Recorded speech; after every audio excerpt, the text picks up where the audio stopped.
En février dernier, cet habitant de Tonnet-Charente a découvert l'ampleur du préjudice subi par des centaines de résidents de la commune.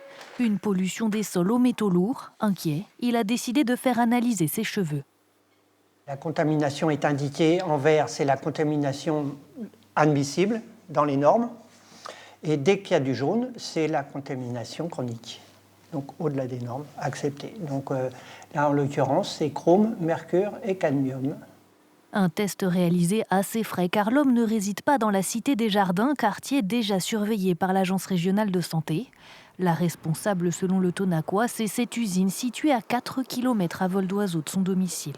La Timac, là, elle se trouve juste derrière le silo à grains. Pendant des dizaines d'années, l'entreprise a produit de l'engrais azoté et phosphaté. À l'arrêt depuis mars 2023, les terres qui entourent le site sont aujourd'hui polluées. D'ailleurs, le sexagénaire a même fait réaliser des prélèvements dans son jardin. Pour lui, sa terre est aussi contaminée par les émanations répétées de l'usine. Il faut en avoir le cœur net, il faut s'en assurer. Il faut aller vérifier les prés en face le site. Il faut traverser la Charente. Il y a des vaches qui viennent dans ce pré, qui fabriquent du lait, qui fabriquent de la viande. Il y a l'usine des eaux qui n'est pas loin. Il dénonce aussi un manque de communication sur le sujet dans la commune. Selon lui, peu d'habitants sont véritablement au courant de l'affaire. Qu'est-ce qui se passe pour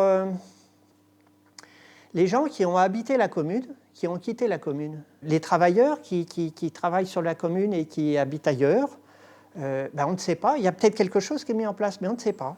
Philippe Hafner ne compte pas en rester là. Il veut alerter ses voisins et les inciter à se faire tester, car l'homme craint que la pollution des sites soit bien plus importante que prévu.